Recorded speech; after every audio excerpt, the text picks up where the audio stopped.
하나님은 영이시니 예배하는 자가 영과 진리로 예배할지니라. 아멘.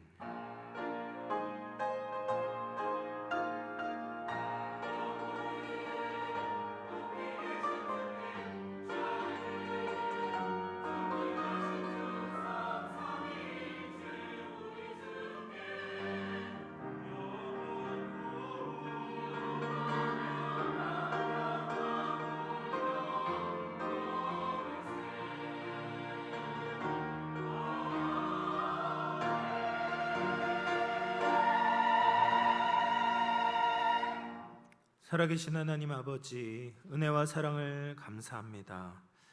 하나님의 사랑하는 자녀들이 주님께서 우리의 모든 것 되심을 고백하고 영혼의 무릎을 꿇고 주님 앞에 엎드려 주님을 경배합니다. 하나님, 우리의 모든 죄와 허물은 예수님의 십자가의 보혈로 덮어주시고 이 시간 하나님의 충만한 임재로 함께하여 주시옵소서. 영과 진리로 예배하오니 성삼위 하나님 홀로 영광 받아 주옵소서. 거룩하신 예수님의 이름으로 기원하옵나이다. 아멘. 다 같이 일어나셔서 찬송가 3장 함께 찬송하겠습니다.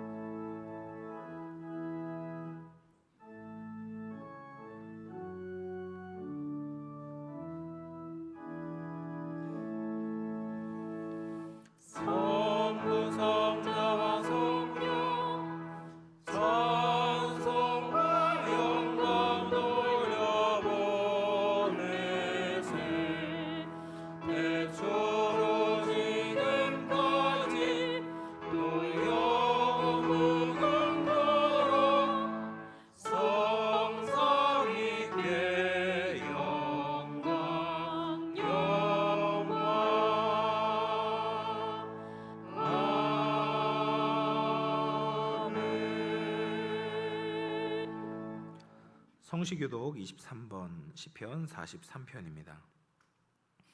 하나님이여, 나를 판단하시되 경건하지 아니한 나라에 대하여 내 송사를 변호하시며 간사하고 불의한 자에게서 나를 건지소서. 주는 나의 힘이 되신 하나님이시거늘 어찌하여 나를 버리셨나이까? 내가 어찌하여 원수의 억압으로 말미암아 슬프게 다니나이까? 주의 빛과 주의 진리를 보내시어 나를 인도하시고 주의 거룩한 산과 주께서 계시는 곳에 이르게 하소서. 그런즉 내가 하나님의 제단에 나아가 나의 큰 기쁨에 하나님께 이르리이다. 하나님이여, 나의 하나님이여, 내가 수금으로 주를 찬양하리이다. 내 영혼아, 내가 어찌하여 낙심하며 어찌하여 내 속에서 불안해하는가? 너는 하나님께 소망을 두라. 그가 나타나 도우심으로 말미암아 내 하나님을 여전히 찬송하리로다. 아멘. 사도신경으로 우리의 신앙을 고백하겠습니다. 전능하사 천지를 만드신 하나님 아버지를 내가 믿사오며 그 외아들 우리 주 예수 그리스도를 믿사오니 이는 성령으로 잉태하사 동정녀 마리아에게 나시고 본디오 빌라도에게 고난을 받으사 십자가에 못 박혀 죽으시고 장사한 지 사흘 만에 죽은 자 가운데서 다시 살아나시며 하늘에 오르사 전능하신 하나님 우편에 앉아 계시다가 저리로서 산자와 죽은 자를 심판하러 오시리라. 성령을 믿사오며 거룩한 공회와 성도가 서로 교통하는 것과 죄를 사하여 주시는 것과 몸이 다시 사는 것과 영원히 사는 것을 믿사옵나이다. 아멘. 자리에 앉으셔서 찬송가 292장 함께 찬송하겠습니다.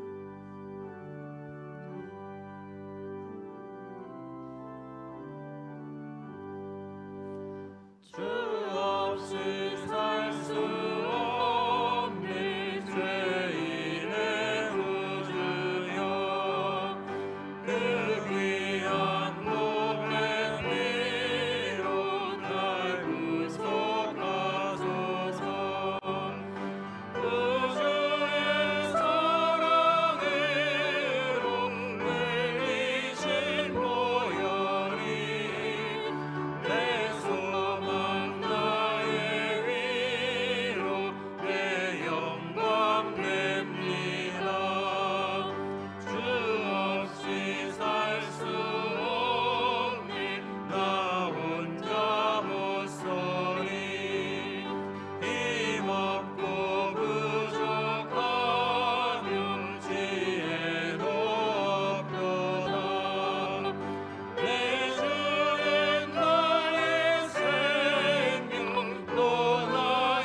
만물의 주인이 되시며 오늘도 예배 가운데 새로운 은혜로 우리를 만나 주실 하나님 아버지께 감사와 찬양과 영광을 돌려드립니다. 우리를 지난 한 주간에도 장마로 인한 폭우와 연일 계속되는 폭염 속에서도 사랑과 은혜로 보살피셨다가 이 거룩하고 복된 주일을 맞아요 주님 전에 나와 겸손히 머리 숙여 예배드릴 수 있도록 인도하여 주심을 진심으로 감사를 드립니다. 하나님 아버지, 저희들이 이 시간 온 마음을 다하고 정성을 다하여 예배드릴 때 기뻐 받아주시고 이 예배가 영과 진리를 드리는 살아있는 예배가 되게 하여 주시옵소서. 이 예배를 통하여 세상의 근심 걱정 모든 무거운 짐들을 주님 앞에 다 내려놓게 하시고 주님이 주시는 참 평강과 안식을 누리는 은혜가 충만한 시간이 되게 하여 주시옵소서. 사랑의 하나님 아버지, 저희들은 하나님의 크신 사랑과 축복 속에 살아가고 있지만은 아직도 믿음이 부족하여 복음에 합당한 삶을 살지 못하고 주님의 자녀라 고백하면서도 눈앞에 작은 유혹과 이해에도 쉽게 시험받고 흔들리며 살아왔음을 이 시간 고백합니다. 하나님 아버지, 저희들의 불쌍히 여기사 우리의 죄와 허물을 용서하여 주시옵소서. 자비로우신 하나님 아버지, 이 시간 우리를 성령의 능력으로 덧입혀 주셔서 세상의 자랑과 허망한 욕심을 바라보지 않게 하시고 항상 자족하고 고난의 힘든 시간과 고통 속에서도 주님을 의지함으로 기뻐하고 감사할 수 있는 신실한 믿음의 자녀가 되게 하여 주시옵소서. 우리 영암교회를 늘 지켜주시고 인도하여 주시는 하나님 아버지, 우리 영암교회가 담임 목사님 중심으로 마음을 모으고 하나님 중심, 말씀 중심, 교회 중심의 신앙을 통해 하나님의 거룩한 이름을 드러내는 교회가 되게 하여 주시고 모이게 힘쓰며 선교와 전도에 열심을 다하여 날로 성장하고 부흥하는 우리 영암교회가 되게 하여 주시옵소서. 특별히 영암교회 교육부서가 여름을 맞이하여 여름 성경학교가 현재 진행되고 있고 앞으로 학생 청년 수련회가 진행됩니다. 하나님께서 친히 지켜주시고 인도하여 주시옵소서. 하나님 아버지, 여름 사역을 진행하고 준비하는 교육자와 교사들에게 지혜와 능력을 덧입혀 주시고 또 그들의 헌신과 수고를 기억하여 주시고 이 집회를 통하여 학생과 청년들이 예수 그리스도를 인격적으로 만나고 하나님을 더 알아가는 계기로 삼아 주시길 간절히 기도하고 원합니다. 하나님 아버지, 이제 담임 목사님 이인 감사 예배를 은혜 중에 마치게 하여 주심을 진심으로 감사를 드립니다. 우리 담임 목사님 우리 목사님 영육간에 강건하게 하시고 목회사에게 영육과 은혜를 더하시고 성령의 능력으로 기름 부어 주셔서 앞장서서 나가실 때 조금도 부족함이 없도록 인도하여 주시고 사역 감당하실 때 피곤치 않도록 강권적으로 붙들어 주시옵소서. 오늘도 우리에게 귀한 말씀 전해 주실 때에 그 말씀의 능력을 허락하여 주시사 우리의 메마른 심령이 새로운 기쁨과 은혜가 넘치게 하시고 우리의 얻었던 심령이 회복되는 역사가 있게 하여 주시옵소서. 자비로우신 하나님 아버지, 병환 중에 있는 성도들 기억하여 주시옵소서. 하나님께서 친히 능력의 손으로 안사하여 주심으로 깨끗이 치유되는 역사가 있게 하여 주시고 경제적 어려움과 관계의 어려움에 처한 성도들에게 위로와 회복의 역사가 있게 하여 주시옵소서. 하나님 아버지, 이 나라의 민족을 지켜주시고 보호하여 주시옵소서. 정치가 안정되고 어려운 경제가 속히 회복될 수 있도록 도와주시옵소서. 특별히 이번 장마와 폭우로 피해를 입은 수재민들을 하나님께서 위로하여 주시고 속히 일상으로 회복될 수 있도록 도와주시옵소서. 하나님 아버지, 정성된 마음으로 준비하여 하나님께 드리는 시온 찬양대의 찬양을 기뻐 받아주시고 예배를 위해 섬기고 돕고 봉사하는 모든 손길을 기억하여 주시고 저희들의 삶을 축복하여 주시옵소서. 예배의 시종을 주님께 의탁하며 주님 홀로 영광 받아 주시옵소서. 예수님의 이름으로 간절히 기도드리옵나이다. 아멘.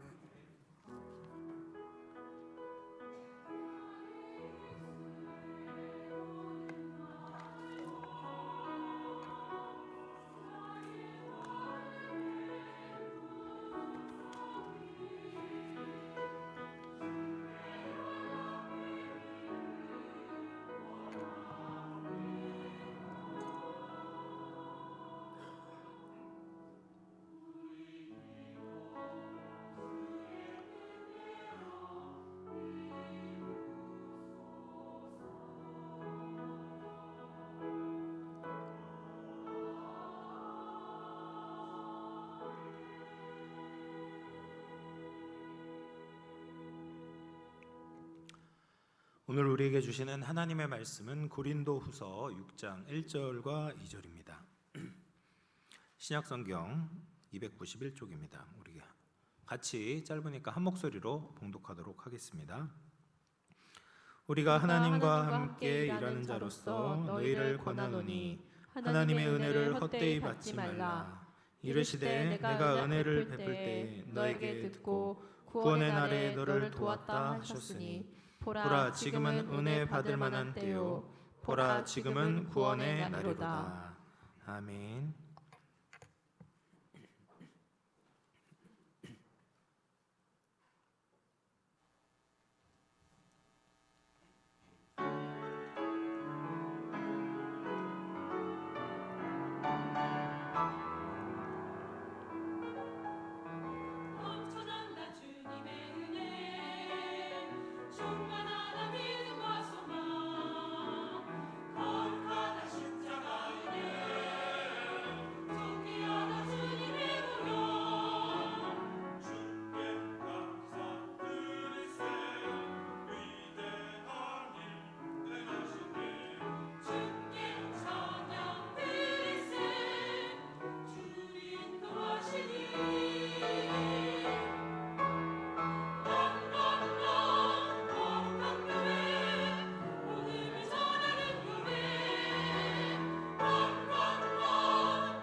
우리 하나님께 영광의 박수 올려드리도록 하겠습니다. 러시아 제국의 마지막 황제였던 니콜라이 2세가 나라를 다스리는 동안 이제 비선 실세가 있었대요. 그 사람의 이름이 라스푸틴이라는 사람인데 이 사람이 수도사였습니다. 원래 이 라스푸틴이라는 사람의 본명은 노비흐라고 하는데 이 사람이 이제 학교를 다닐 때 글을 모르고 아주 방탕한 생활을 했던 거예요. 그래서 방탕한 사람이라는 별명으로 뜻이 그 라스푸틴이 그런 뜻이래요. 그래서 라스푸틴이라고 불려졌어요. 그런데 그렇게 글도 모르고 방탕한 생활을 하다가 18살 때 하나님께 은혜를 받게 됩니다. 그래서 이제 주위를 돌아다니면서 예언도 하고 병을 고치는 그런 능력을 발휘했던 거예요. 그러면서 사람들에게 성자로 추앙을 받고 이제 수도사가 되었습니다. 근데 그러다가 러시아로 돌아와서 왕궁에 들어가게 됐는데 이제 황제 니콜라이 2세의 아들이 아팠다고요. 혈루병을 앓고 있었는데 이 이제 라스푸틴이 기도를 해서 고쳐주게 된 거예요. 그러니까 얼마나 이 부모가 고마운 마음이 들었겠습니까? 호의를 입었으니까 굉장히 잘해주고 이제 왕궁에서 지내게 한 겁니다. 근데 그러다 보니까 이 라스푸틴이라는 사람이 수도사인데, 그러니까 하나님을 섬겨야 되는데 정치에 발을 들여놓게 된 것입니다. 그래서 정치의 달콤한 맛에 취하게 되어서 정치적으로 자신의 세력을 점점 확장해 나가기 시작했습니다. 그래서 황제의 가족들 앞에서는 겸손하고 거룩한 척을 하는데 뒤에서는 아주 방탕한 생활을 하게 되었던 거죠. 그래서 이렇게 이런 얘기도 했다고 해요. 자신과 육체적으로 접촉을 하면 정화와 치료의 효과를 볼 수 있다라고 하면서 많은 여자를 유혹했다고 합니다. 그리고 이제 1차 세계대전이 발발하면서 니콜라이 2세가 군대를 이끌고 그 참전을 하게 되었을 때 완전히 이제 이 라스푸틴의 세상이 되었던 거죠. 근데 그것을 보고서 이제 사람들이 얘가 있으면은 러시아가 망하게 생겼다라고 해서 많은 사람들이 이 라스푸틴을 죽이려고 살해 시도를 하다가 결국에는 1916년 2월에 죽임을 당하게 됩니다. 그리고 나서 이제 살해 후 몇 달 뒤에 이 제정 러시아 제국이 망하게 되고 드디어 이제 다른 정권, 공산주의 정권이 들어서게 됐다라고 해요. 라스푸틴은 하나님께 큰 은혜를 받은 사람이죠. 하나님은 그에게 예언의 능력도 주시고 병 고치는 능력도 주셨습니다. 그러나 그는 하나님께서 주신 그 귀한 은혜와 능력을 바르게 사용하지 못했습니다. 하나님은 가난한 사람, 연약한 사람들을 위해서 그 능력을 사용하기를 원하셨을 겁니다. 그런데 그는 그렇게 사용한 것이 아니라 자신의 욕심과 욕망을 채우기 위해서 사용했던 것이죠. 그리고 그 결과는 자신의 생애도 비참하게 막을 내리게 되고 또 나라를 망하게 하는 원인이 되기도 했습니다. 우리는 이 라스푸틴과 같이 하나님께 대단한 능력, 예언의 능력이나 병 고치는 능력을 받지는 못했습니다. 그러나 우리가 고백하게 되는 것은 우리의 일상 가운데 하나님이 은혜를 베풀어 주시고 있다. 이것은 우리가 부인할 수 없는 사실입니다. 그런데 우리가 그렇게 하나님의 은혜를 받았음에도 불구하고 이 라스푸틴처럼 하나님의 은혜를 헛되이 받을 수도 있다라는 거죠. 그럼 어떤 때 하나님의 은혜를 헛되게 받겠습니까? 은혜를 은혜로 모르게 될 때, 은혜를 가볍게 여길 때 하나님의 은혜를 헛되게 받는 거예요. 그리고 하나님의 은혜를 받았는데 그 은혜의 능력으로 살아가지 않는다면 그것도 은혜를 헛되게 받는 것입니다. 그리고 그 은혜 가운데 포함되어 있는 하나님의 큰 축복을 잘 알지 못한 채 살아가는 것도 하나님의 은혜를 헛되이 받는다라고 할 수 있어요. 그래서 오늘 우리가 은혜를 헛되이 받지 않게 되려면 어떻게 해야 될까? 말씀을 통해서 같이 살펴보도록 하겠습니다. 먼저 우리가 하나님의 은혜를 헛되이 받지 않기 위해서는 하나님과 함께 일하는 사람이 되어야 합니다. 고린도전서 15장 10절 말씀 우리 같이 한번 읽어보겠습니다. 시작. 그러나 하나님의 은혜로 된 것이니 내게 주신 그의 은혜가 헛되지 아니하여 내가 모든 사도보다 더 많이 수고하였으나 내가 한 것이 아니요 오직 나와 함께 하신 하나님의 은혜로라. 사도 바울의 유명한 고백 아니겠습니까? 내가 나 된 것은 하나님의 은혜로 되었다. 아멘이시죠? 네. 우리가 된 것이, 우리가 이렇게 살아가는 것이 다 하나님의 은혜입니다. 그런데 사도 바울이 이 정말 귀한 고백을 하면서 덧붙인 것이 있어요. 뭐라고 이야기합니까? 내게 주신 그의 은혜가 헛되지 않았다. 이 바울은 하나님의 은혜를 헛되이 받지 않았다는 것을 알 수 있어요. 왜 그렇게 이야기할 수 있냐? 내가 모든 사도보다 더 많이 수고했다. 다른 말로 하자면 이 사도 바울은 하나님의 일을 감당하고 있기 때문에 자신 있게 나는 하나님의 은혜를 헛되이 받지 않고 있다라고 고백할 수 있는 것이죠. 그리고 고린도후서 오늘 읽었던 6장 1절에서도 사도 바울은 자기 자신에 대해서 뭐라고 소개하고 있습니까? 우리가 하나님과 함께 일하는 자로서, 나는 하나님과 함께 일하는 자입니다. 난 하나님의 일을 감당하고 있습니다라고 자기 자신을 소개하고 있는 것이죠. 그래서 우리가 은혜를 헛되이 받지 않기 위해서는 하나님과 함께 일하는 사람, 하나님의 일을 감당하는 사람이 되어야 된다라는 거예요. 여러분, 일이 나쁜 것입니까? 좋은 것입니까? 네, 좋은 거예요. 근데 우리는 은연중에 일은 나쁜 거다. 물론 피곤하긴 하지만 일은 좋은 거예요. 일은 좋은 겁니다. 성경적으로 보면 일은 축복이에요. 하나님은 일을 아무에게나 맡기시지 않아요. 하나님께서 사랑하시는 백성에게 하나님의 일을 맡기시는 거예요. 그래서 우리에게 일을 맡기신다는 것은 우리를 가치 있게 여기시고 우리에게 기대가 있기 때문에 하나님의 일을 맡기시는 겁니다. 하나님께서 우리가 아니면 하나님의 일을 못 하시겠습니까? 아니죠. 하나님은 전지전능하신 분이기 때문에 굳이 우리에게 일을 맡기시지 않아도 하나님의 일을 성취하실 수 있는 분이에요. 아니, 오히려 더 효과적으로 빠르게 하나님의 일을 하실 수 있겠죠. 그런데 우리를 하나님과 함께 일하도록 불러주셨어요. 하나님의 파트너로, 하나님의 동역자로. 우리가 무엇이 간데 그럴 자격이 있겠습니까? 그런데 우리에게 그렇게 하나님의 일을 하도록 불러주신 거예요. 이것 자체가 하나님의 은혜입니다. 예수님께서도 이렇게 말씀하셨습니다. 요한복음 4장 34절이에요. 예수께서 이르시되 나의 양식은 나를 보내신 이의 뜻을 행하며 그의 일을 온전히 이루는 이것이니라. 예수님의 양식이 뭐예요?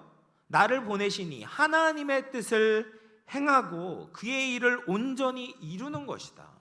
예수님이 이 땅에 살아갔던 존재의 목적은 하나님의 일을 하는 것이었어요. 하나님의 일을, 하나님의 뜻을 행하는 것이었다라는 것이죠. 그러니까 하나님의 아들은 하나님의 일을 하는 사람이에요. 그리고 우리가 하나님의 은혜로 하나님 자녀가 되었다면 이 예수님께서 하셨던 것과 같은 그 존재의 목적을 우리도 동일하게 받았다라는 거예요. 그래서 요한복음 6장 27절에 이렇게 말씀하시는 거예요. 썩을 양식을 위하여 일하지 말고 영생하도록 있는 양식을 위하여 하라. 이 양식은 인자가 너희에게 주리니 인자는 아버지 하나님께서 인치신 자니라. 우리가 이제는 더 이상 썩을 양식을 위해서 일하는 자가 아니라 영생하도록 존재하시는 예수 그리스도를 위해서 일하는 자가 되었다라는 거예요. 우리가 은혜를 받으면 우리의 존재의 목적이 바뀌게 되는 거예요.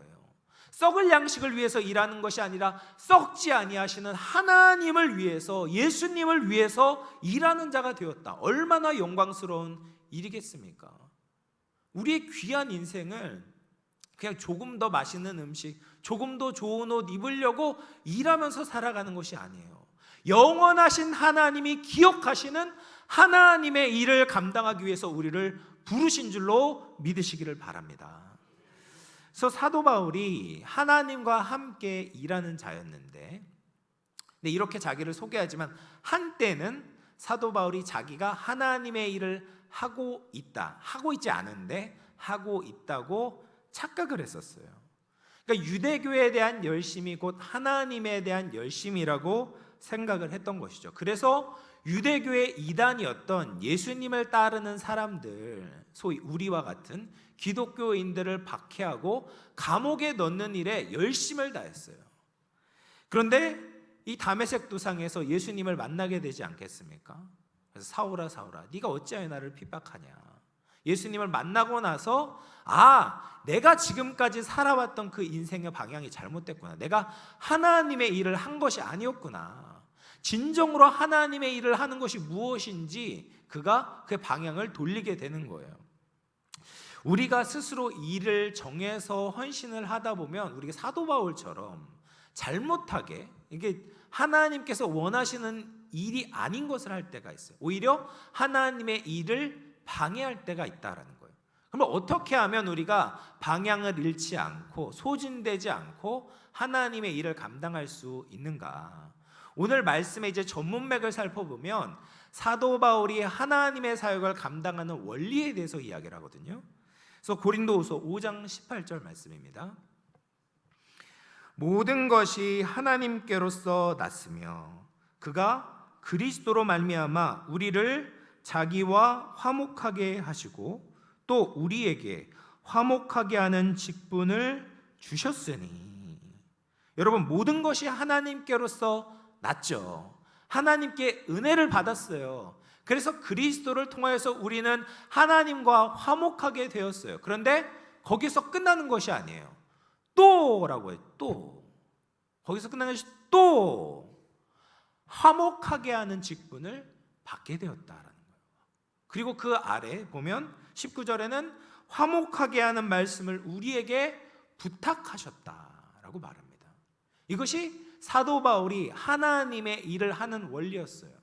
그러니까 하나님께서 우리와 자기를 화목하게 하셨던 것처럼 하나님께서 우리에게 은혜를 베푸셨기 때문에 우리를 사랑해 주셨기 때문에 그것을 흘려보내는 거예요. 화목하게 하는 직분을 감당하는 것입니다. 화목하게 하는 말씀을 전하는 것이죠. 은혜 받은 대로 그 은혜를 흘려보내고 사랑 받은 대로 사랑을 흘려보내는 것이 영원하신 하나님을 위해 일을 하는 사람의 모습이다라는 겁니다.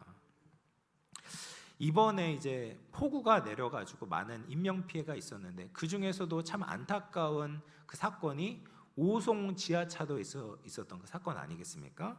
근데 그 오송 지하차도에 의인이라고 불리는 사람이 있어요. 유병조 씨라는 분인데 이분은 원래 트럭 운전수였는데 이제 트럭 위에서 사람들을 이렇게 구해내셨다라고 이야기를 합니다. 근데 그 이제 유병조 씨가 구한 사람 중에 한 명이 정영석이라는 남자분이에요. 이 정영석이라는 분은 원래 이제 터널 중간쯤에 아마 계셨던 것 같아요. 그래서 물이 차오르면서 이제 터널 밖으로 빨리 빠져나왔는데 나오니까 얼마나 힘들겠습니까? 힘이 다 떨어진 거예요. 그래서 스티로폼을 부여잡고 떠가지고 나 좀 살려달라고 이야기했을 때 이 유병조 씨가 그의 손을 붙잡아가지고 난간에 끌어올려 주었던 것이죠. 그런데 놀라운 것은 이 정영석 씨가 그렇게 구조를 받고 나서 이분도 이렇게 물에 떠내려오는 여자 두 분을 구해준 거예요. 그래서 뭐라고 인터뷰를 했냐면 정영석 씨가 유 씨가 아니었으면 정말 죽을 뻔했다. 남의 도움으로 목숨을 건졌는데 죽어가는 사람을 보고 어떻게 가만히 있을 수 있었겠는가 라고 하면서 인터뷰를 했어요. 나는 건짐을 받았기 때문에 구원을 받았기 때문에 나도 구원을 할 수밖에 없었다. 건질 수밖에 없었다라고 고백을 한 거죠. 그러면서 그 기사의 제목이 의인이 낳은 또 다른 의인이라는 기사 제목이 났더라고요. 여러분, 이 정 씨가 목숨을 건짐을 받았는데 그냥 가만히 있었다면 어땠을까요? 물론 뭐 위험한 상황에 막 들어가죠 할 수는 없지만 이렇게 떠내려오는 사람이 있는데 손만 내민다면, 조금만 노력한다면 건질 수 있음에도 불구하고 손을 내밀지 않았다면 그 사람은 이 은혜를 헛되이 받는 사람이 될 것입니다. 우리도 하나님께 많은 은혜를 받았죠. 그래서 하나님은 우리에게 요구하시는 거예요. 그 은혜를 받은 사람답게 살아가라. 그 은혜의 손길을 다른 사람들에게 내밀라. 사랑을 받았기 때문에 사랑을 베푸는 삶을 살아라 라고 말씀을 하십니다. 사랑하는 성도 여러분, 하나님은 우리를 사랑하십니다. 그래서 우리에게 대한 기대가 있고 하나님의 일을 맡기십니다. 그냥 하라, 아무것도 안 주고 하라는 것이 아니라 하나님께 은혜 받은 것대로 은혜 받은 만큼 은혜를 흘려보내라 라고 우리에게 말씀하세요. 아무것도 받지 않은 것처럼 나만을 위해 사는 것이 아니라 주님께서 우리를 위해 베푸신 은혜를 받아 그것을 흘려보내며 하나님의 일을 감당할 수 있는 우리 모든 영암의 성도님들 되시기를 주님의 이름으로 축원을 드리겠습니다. 이제 두 번째로 하나님의 은혜를 헛되이 받지 않기 위해서는 어떻게 해야 되냐? 하나님의 은혜의 능력으로 살아가야 돼요. 여러분, 사도 바울은요, 오늘 말씀을 이제 뒤 후문맥을 보면 많은 고난을 받았어요. 그래서 9가지 종류의 고난에 대해서 이야기를 하거든요. 그래서 4절 말씀 보면 4절 하반절입니다. 환난과 궁핍과 고난이라고 돼요. 일반적인 고난에 대해서 이야기를 해요. 근데 5절에 보면 또 고난을 받았어요. 매맞음과 갇힘과 난동과 하나님의 일을 하다 보니까 다른 사람들에게 고난을 받게 되는 거예요. 그리고 그 다음에 보면 수고로움과 자지 못함과 먹지 못함 가운데서도, 이것은 하나님의 일을 감당하다 보니까 다른 사람은 주지 않아도 스스로 받게 되는 고초가 있다라는 말입니다. 우리가 하나님의 일을 하는 것이 영광스러운 일이다라는 것을 막연히 알기는 하지만 그럼에도 불구하고 선뜻하지 못하는 이유가 무엇입니까? 바로 고난이 있기 때문에 그래요. 어려움이 있기 때문에 그렇습니다. 내 정욕과 욕심을 따라가게 되면 그냥 세상에서 튀지 않아요. 적당히 살아갈 수 있습니다. 그런데 예수님을 위해 살면, 하나님의 일을 하다 보면 세상에서 드러나게 되는 거예요. 따가운 눈총을 받게 됩니다. 내가 원하지 않는 고난을 받을 때도 있는 것이죠. 그래서 하나님의 일에 벗어나고 싶고 도망가려는 사람이 있는 것입니다. 근데 그렇게 된다면 우리는 지금 우리가 누려야 되는 하나님의 은혜를 모르는 사람입니다. 하나님의 은혜는 한 번만 주어지는 것이 아니죠. 이 땅에 살 때 하나님은 우리에게 필요한 은혜들을 계속해서 공급해 주십니다. 지금 우리에게 필요한 은혜를 우리에게 주신다라는 말이에요. 그래서 사도 바울의 위대함은 이 다양한 고난, 9가지의 고난을 받았다라는 데 있지가 않습니다. 사도 바울의 위대함은 어디에 있냐? 이 고난 가운데 아름다운 열매를 맺었다라는 데 있어요. 그것을 어디서 볼 수 있냐? 6절 말씀 보시면 이렇게 이야기합니다. 깨끗함과 지식과 오래 참음과 자비함과 라고 이야기를 해요. 사도 바울이 고난 가운데 있었어요. 그런데 거기에서 끝나는 것이 아니라 깨끗함과 지식과 오래 참음과 자비함의 열매를 맺을 수 있었다라는 거예요. 이것은 사도 바울이 그냥 어떤 특별한 사람이어서 그랬던 것이 아닙니다. 사도 바울이나 우리나 다 똑같이 깨지기 쉬운 질그릇과 같은 존재들이에요. 고난이 오면 깨지고 고난이 오면 넘어지고 무너져 있는 것이 정상입니다. 근데 어떻게 사도 바울은 고난 가운데 이런 많은 열매들을 맺을 수 있었을까? 그 비법이 그 뒤에 나오는데요. 6절 하반절입니다. 성령의 감화와 거짓이 없는 사랑과 7절에 진리의 말씀과 하나님의 능력으로 의의 무기를 좌우에 가지고 라고 이야기를 하는 거죠. 그래서 질그릇과 같이 깨지기 쉬운 존재가 무엇을 담고 있어요? 무엇을 받았습니까? 성삼위 하나님의 은혜를 힘입게 되는 거예요. 그러니까 깨지지 않고 오히려 그 속에서 열매가 나오는 거예요. 깨끗함과 지식과 그 오래 참음과 자비함의 열매가 나오게 되었다라는 것입니다. 이것은 우리의 힘이 아니라 지금 공급해 주시는 하나님의 은혜, 지금 공급해 주시는 그 구원의 은혜 때문에 이런 열매들을 맺을 수 있다라는 것이죠. 어제 이제 하나님의 은혜 가운데 이제 위임 감사 예배를 잘 드렸어요. 많은 분들이 오셔서 축하해 주셔서 너무나도 은혜롭고 감사한 시간이었습니다.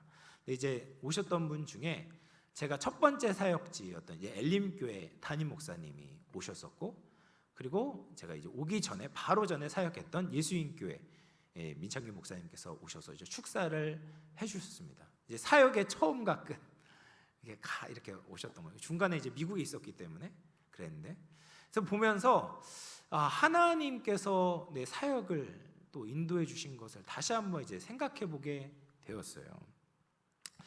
제가 이제 중국에서 1년 반 동안 단기 선교를 하면서 이제 전임 사역을 하겠다라는 하나님께 결단과 하나님의 부르심을 받게 되었거든요. 근데 그리고 나서는 제가 늘 하나님 어디로 인도하시는지든지 제가 따라가겠습니다. 내가 너무 긴 계획을 세우는 것이 아니라 그때그때마다 하나님의 말씀에 순종하겠습니다. 이런 식으로 좀 살려고 애를 썼습니다. 뭐 다 그렇지는 않을 수도 있었겠지만 어쨌든 간에 그때그때마다 하나님의 음성을 들으려고 하고 순종을 하려고 했어요. 그래서 이제 미국으로 갈 때도 그렇고 미국으로 돌아올 때도 그랬어요. 미국으로 이제 유학을 가기 위해서 출발을 할 때 생각보다 이게 쉬운 게 아니에요. 과정 자체가 굉장히 어렵더라고요. 물론 뭐 토플 따는 것도 그렇고, 근데 토플을 이제 점수를 내고 이제 학교에서 어드미션을 받았는데, 입학 허가를 받았는데 비자 발급을 받아야 돼요. 근데 그때가 언제였냐면 보스턴 마라톤의 폭발 사건이 일어났었던 때였어요. 그래가지고 비자 발급이 거의 잘 못 받는 거예요. 그래서 제 주위에도 이제 미국 비자를 받지 못해서 캐나다로 가는 분들이 계셨어요. 그래서 나도 못 받는 거 아니야 라고 생각을 했어요. 그래서 이제 비자 인터뷰를 하러 미국 대사관으로 갔습니다. 그래서 가서 이제 인터뷰를 하는데 그 대사관 직원이 저에게 물어보는 거예요. 야, 요즘에 신학생들이 미국에 가서 잘 돌아오지 않더라. 너도 지금 미국 가는 거 공부하러 가는 것이 핑계고 살러 가는 거 아니냐. 이렇게 아주 공격적으로 질문을 하는 겁니다. 그래서 전 되게 억울하잖아요. 전 그런 생각, 전 미국에 대한 생각이 아예 없어요. 외국에서 사는 거 싫어해요. 전 정말 한국 체질, 토종 체질인데, 국내산인데, 내수용인데 왜 나한테 이런 얘기를 하냐. 그러면서 난 그럴 생각 없다. 미국에서 살지 않는다. 난 그냥 공부하러 가는 거지. 난 조국 교회에 소망이 있다. 조국 교회 비전을 가지고 있다.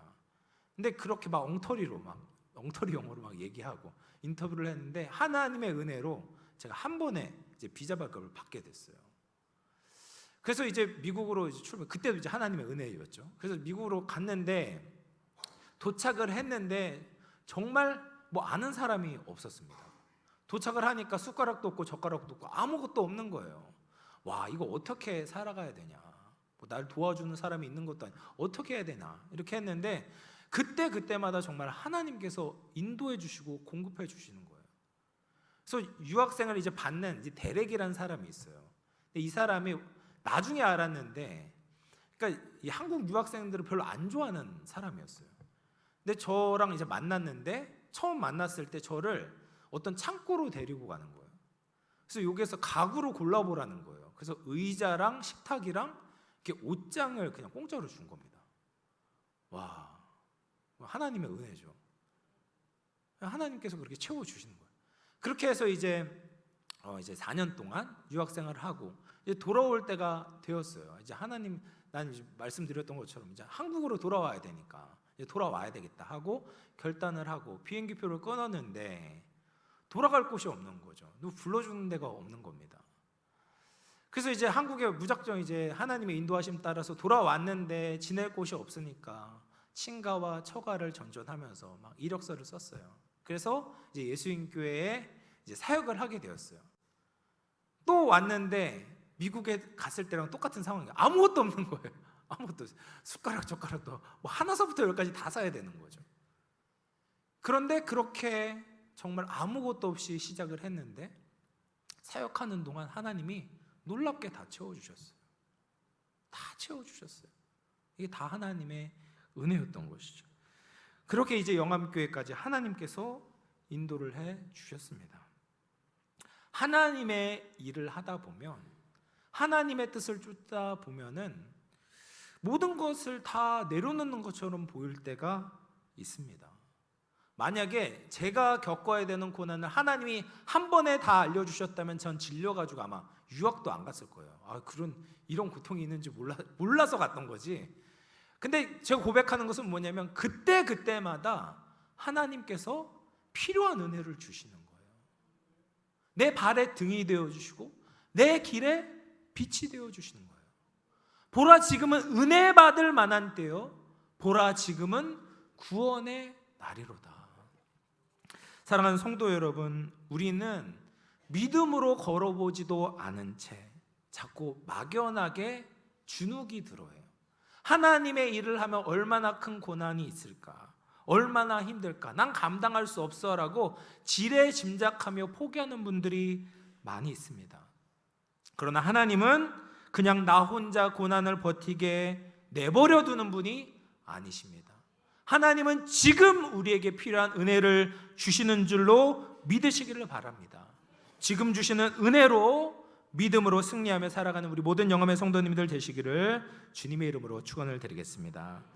이제 마지막으로 세 번째로, 은혜를 헛되이 받지 않는다라는 것은 영원을 바라보며 살아가는 거예요. 은혜에는요, 힘이 있습니다.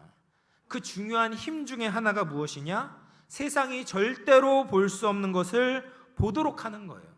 바로 영원이라는 관점에, 하나님 나라의 관점에 자신을 비추어 보며 살아갈 수 있도록 우리에게 힘을 줘요. 그런 능력을 주는 것이 은혜입니다. 그래서 은혜가 고갈되면 고갈될수록 우리의 시야가 굉장히 짧아지고 조급해지는 거예요. 당장 모든 축복을 받아야 돼. 당장 어떤 결과 열매가 맺어야지만 된다라고 자꾸 인생이 조급해지는 거예요. 그런데 은혜를 받으면 더 넓게 보고 더 길게 보는 힘이 생기게 되는 겁니다. 그래서 오늘 이제 우리가 봤던 고린도후서 6장 2절 말씀, 지금은 보라, 지금은 은혜 받을 만한 때고 보라, 지금은 구원의 날이다. 근데 이게 지금의 은혜만 이야기를 하는 것이 아니에요. 이 말씀이 이사야 49장 8절 말씀을 인용한 것이거든요. 보면 이렇게 이야기합니다. 여호와께서 이같이 이르시되 은혜에 대해 내가 내게 응답하였고 구원의 날에 내가 너를 도왔도다. 내가 장차 너를 보호하여 너를 백성의 언약으로 삼으며 나라를 일으켜 그들에게 그 황무하였던 땅을 기업으로 상속하게 하리라.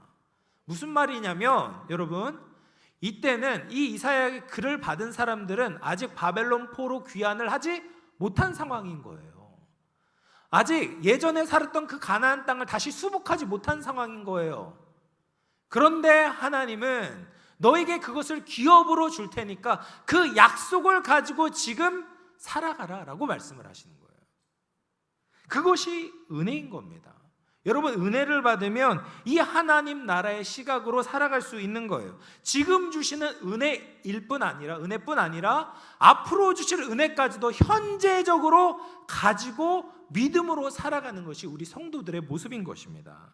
그것을 놓치면 은혜의 커다란 부분을 놓치고 은혜를 헛되이 받는 사람이 되는 것이죠. 그래서 사도 바울이 오늘 고린도후서 6장 8절에서 10절 말씀을 보면 이렇게 이야기해요. 8절에서 역설적인 이야기를 하거든요.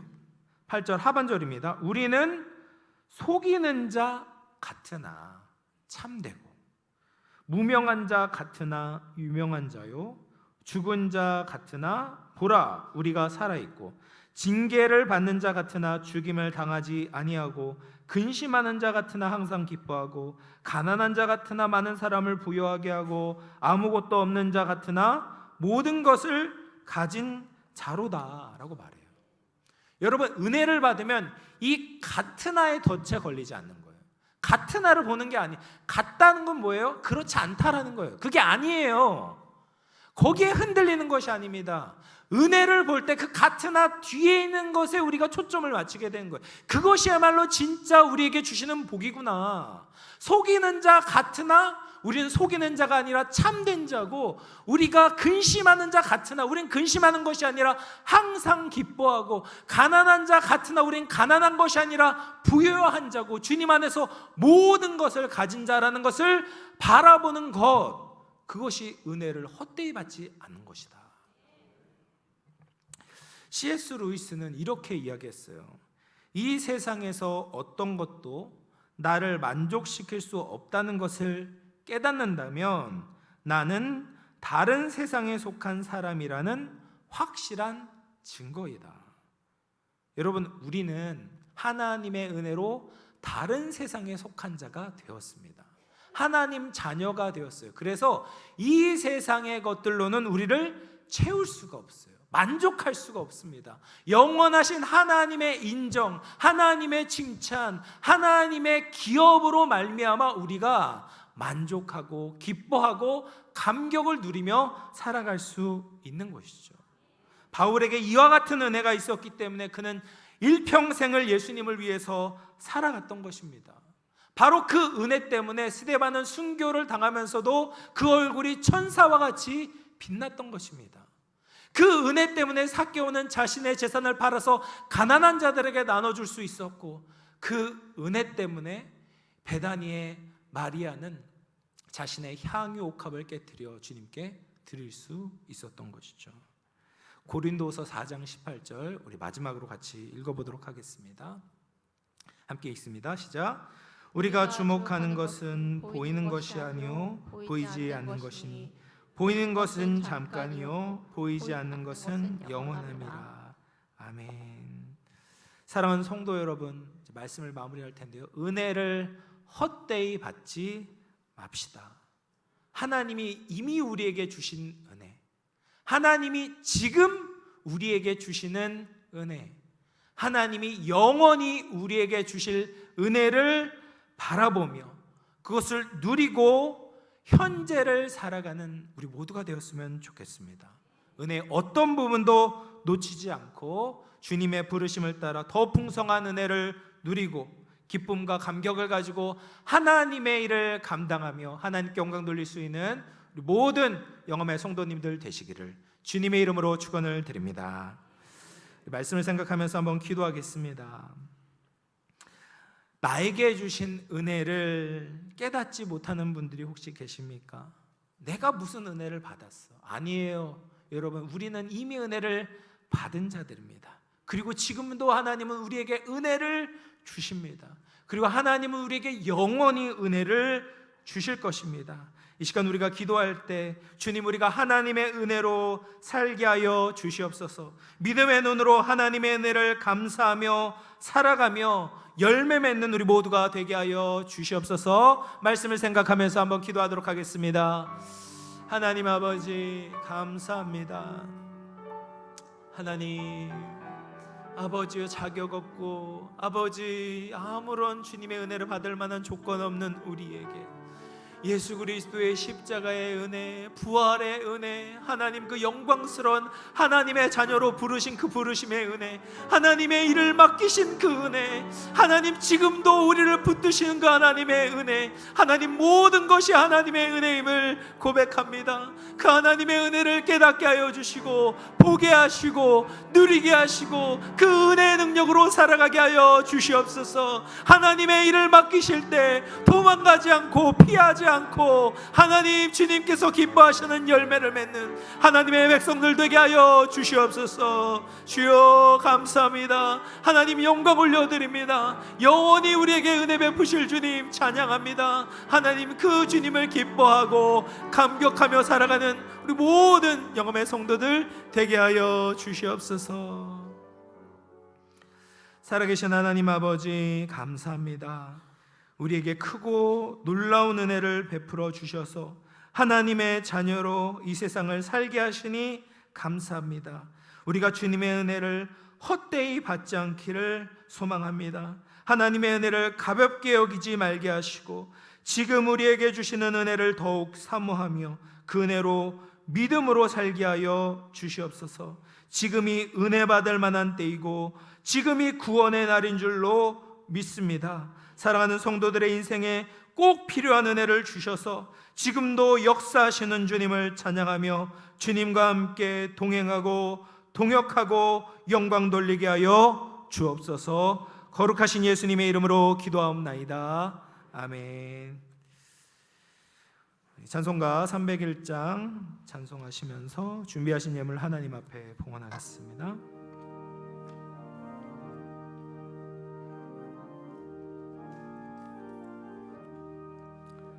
지금까지 지내온 것 주의 크신 은혜라 한이 없는 주의 사랑 어찌로 말하랴 자나깨나 주의 손이 항상 살펴주시고 모든 애를 주 안에서 평동하게 하시네. 온동안도 연약하나 새 입마나 살았네. 물 묻듯이 부시는 주의 은혜 족하다. 사랑 없는 거리에 나 험한 산길에 맬 때 주의 손을 굳게 잡고 찬송하며 가리라. 주님 다시 배올라니 날로 날로 다가와 무거운 짐 주께 맡겨 벗을 날도 멀잖네. 나를 위해 예비하신 보양짐에 돌아가 아버지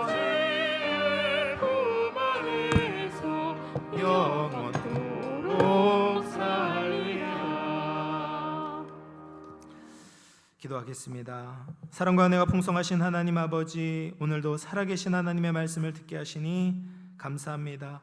하나님이 주신 크신 은혜를 깨닫고 은혜를 헛되이 받지 않고 은혜에 보답하고 누리며 은혜를 바라보며 살아가는 복된 주의 자녀들 되게 하여 주시옵소서. 오늘도 받은 은혜에 감사하여 귀한 예물 주님 앞에 드립니다. 감사헌금을, 11조헌금을, 해외 선교헌금을, 장학헌금을 여러 가지 목적과 감사함으로 봉헌하여 드릴 때 하나님께서 예물 드린 손길들을 하나하나 기억하시사 꼭 필요한 은혜, 지금 필요한 은혜를 베풀어 주시옵소서. 하늘의 신령한 은혜와 땅의 기름주복으로 채워주시고 마음의 질병, 육신의 질병으로 힘들어하고 고통받는 환우들에게 찾아가 주시고 그들을 위로해 주시고 일으켜 세워 주시옵소서. 감사드리오며 거룩하신 예수님의 이름으로 기도하옵나이다. 아멘.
7월의 네 번째 주일 교회 소식 전해드립니다. 첫 소식입니다. 조용준 목사 위임 감사 예배를 하나님의 은혜 가운데 잘 드렸습니다. 두 번째 소식입니다. 청년부 수련회 찬양 집회가 28일 금요일 오후 8시 금요 기도회 시간에 있습니다. 찬양 집회 및 기도회 인도는 루아 워십밴드 유재범 목사입니다. 모든 성도님들이 함께 찬양하며 기도하는 시간 되시기 바랍니다. 세 번째 소식입니다. 미래세대주일학교 여름 행사 일정 안내입니다. 다음 일정을 참고하시고 다음 세대를 위한 간절한 기도를 부탁드립니다. 환우들을 위해 기도해 주시기 바랍니다.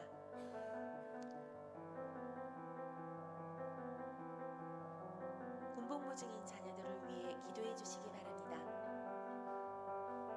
금주 식당 성기민은 나정의 권사 최순호 권사 가정입니다. 꽃꽂이 성기민은 조종의 권사 장남 박상민 형제의 가정입니다. 네, 어제 위임 감사 예배를 하나님의 은혜 가운데 잘 드렸습니다. 정말 보이는 곳에서 또 보이지 않는 곳에서 수고해 주신 많은 분들이 있었기 때문에 이렇게 잘 드릴 수 있었고요. 특별히 우리 수고해 주신 장로님들, 또 권사님들, 집사님들 너무 감사드리고 또 너무 은혜로운 또 축도로 우리 원로 목사님께서 축복해 주셔서 너무 감사드립니다. 제가 어제 이제 답사하면서 그런 말을 했어요. 빨리 가려면 혼자 가고 멀리 가려면 함께 가야 된다. 여러분 이제 멀리 가야 되지 않습니까? 주님 오시는 그날까지 우리가 영원을 향하여서 멀리 갈 텐데 같이 함께 믿음으로 우리 승리하는 우리 모두가 될 수 있기를 바랍니다. 그리고 이제 청년부 수련회 광고가 있는데요. 귀한 분들을 모셨어요. 풀 세션, 이제 찬양 인도서부터 기도까지 이제 다 이제 우리 워십 밴드에서 이제 할 텐데 많은 분들이 오셔가지고 정말 이 자리가 꽉 차게 우리 기도하고 뜨겁게 기도하고 우리 청년들을 위해서 중보 기도하는 귀한 은혜의 시간이 될 수 있기를 바랍니다. 다 오실 거죠? 네. 우리 옆 분들과 한번 인사해 볼까요? 하나님이 우리를 부르셨습니다. 하나님의 은혜에 보답합시다. 더 사랑하겠습니다. 우리 다 같이 일어나셔서 찬송가 38장 1절만 찬송하겠습니다.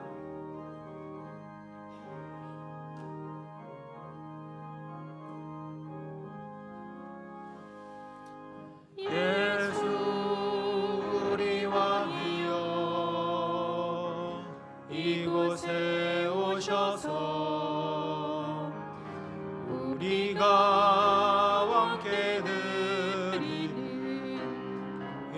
영광을 받아 주소서. 우리는 주님의 백성, 주님은 우리 왕이라. 왕이신 예수님 오셔서 좌정하사 다스리소서.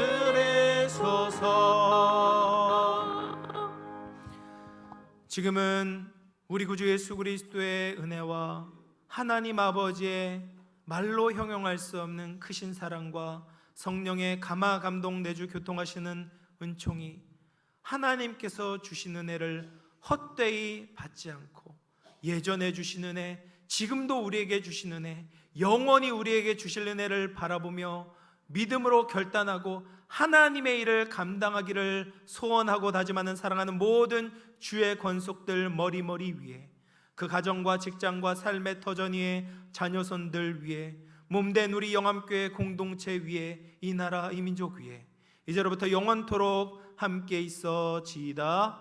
아멘.